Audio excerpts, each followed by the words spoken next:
Hello guys, it's Coaster Review here, and I'm going to be talking about where the next Mack Rides Extreme Spinner could go. Of course, Mack Rides Extreme Spinner is a very well known and very well liked from enthusiast model, with it, of course, having its first installation at Silver Dollar City as Time Traveler, which is a very well praised coaster. And then, a second installation was Ride to Happiness. I don't remember, but anyway, that Plopsaland de Pen, which is in Belgium, I'm pretty sure. So, and that's been even more praised. I've seen a lot of people have it in their top 10, which is pretty impressive, I would say. But Mack Rides has only sold two of these, and Plopsaland's was earlier this year.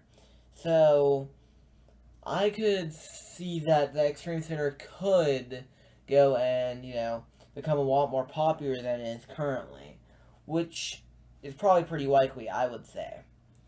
So, let's talk about what park it could go to. So, I'm just going to go and rule out some park chains. So, let's start with the Wallaby Parks. It's a possibility, but no. Independent U.S. parks, Hershey Park, all of them. No, Hershey Park's really the only one that has the budget to do it. But that's still even on the high end for them normally. But, and also I would say Six Flags and SeaWorld. SeaWorld, it would be in their price range, maybe. It would be on the high end. But Six Flags way too expensive and don't have a relationship with Mack Rides. So, I wouldn't think it would be them. But let's talk about Cedar Fair. Cedar Fair, I think you could go to Kings Island, or even some other parks. But Kings Island, it would fit very well in the Vortex spot, because of course it would be Kings Island only spinning coaster in its history, and also have inversions just like Vortex. So if it gets 6 inversions, or how many versions Vortex had? I think it was 6, correct? But anyways, if it could get 6 inversions, it could of course pay homage to Vortex, because of course it would be in the Vortex spot. And I think it would be a very good addition. Of course, it would be phenomenally loved by enthusiasts, I know that to say the least. So, next, independent European parks.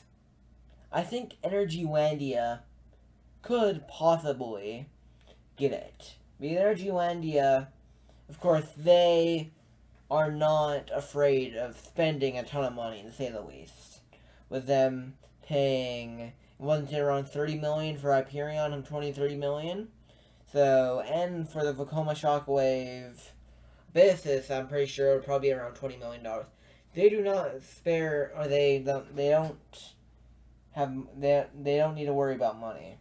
So, I would not be surprised if Energylandia would splurge a tad bit of money on a $30 million Mack Rides Extreme Spinner, which of course was very popular with Time Traveler and Ride to Happiness, so I wouldn't be surprised. And it would probably be a hit for the general public and enthusiasts.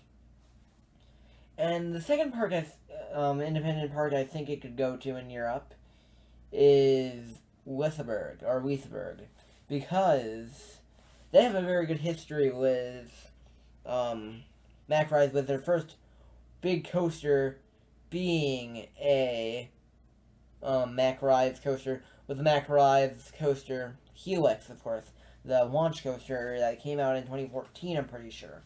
With it, of course, being a very popular attraction for them and being very successful. And the Extreme Spinner would be probably pretty good here because of the terrain, because Time Traveler, of course, was a terrain coaster. And I think overall, they could use the terrain very well, and the ride would be very popular, and of course they have a relationship with Mack Rides, and a positive one to say the least. So I think possibly. And I think, the Warner Bros. Park in Australia, where DC Rivals is, right? I think they have a small possibility. I don't think it's likely, it's probably only a 10% chance, but it's possible, I would say. But it's not likely. So, let's now get to Hershend. Hershend, I think possibly it could go to Dollywood, because, of course, Time Traveler went to Silver Dollar City, and Silver Dollar City and Dollywood both have similar additions normally, with, as example, Thunderhead at Dollywood was followed up by at Silver Dollar City, there being Ozark Wildcat, I'm pretty sure was named, which is technically not at Silver Dollar City. It was at a smaller park that Hershey known next to Silver Dollar City, called Celebration City, I'm pretty sure, or Park, I don't remember. But it was part of the Silver Dollar City resort area, so I would say it would be. So, or I could name a few other ones, but I'm currently having mine. Oh yeah, RMCs with Lightning Rod and Outlaw Run, which were both topper track wooden coasters. So I wouldn't be surprised, but it would probably be in 3 years with, of course, their Vekoma Family Coaster coming next year. So I would imagine it won't be coming next year, though. So let's talk about Merlin. Merlin, of course, owns Alton Towers, Gardaland, Thorpe Park, all in Europe mainly. But they probably aren't. They don't have a very good history with Mack. They don't really have a history with Mack, so I would say no. And the last park chain we would be talking about is the Palace Parks, which I think maybe they could get something. But they're larger parks, of course, because, well, other than there's smaller parks in America, even Kennywood wouldn't be getting it, I don't think. So it would be a small possibility, but I don't think it will be. I don't think it would be a possibility. So I think the three most likely candidates of getting a Mack Extreme Spinner would, of course, be Kings Island, Dollywood, and probably Energylandia, or Luisaburg even. That would be a little bit less likely. So hopefully you guys enjoyed the video, and remember to like, comment, and subscribe. And hopefully I see you guys in the next video. Peace.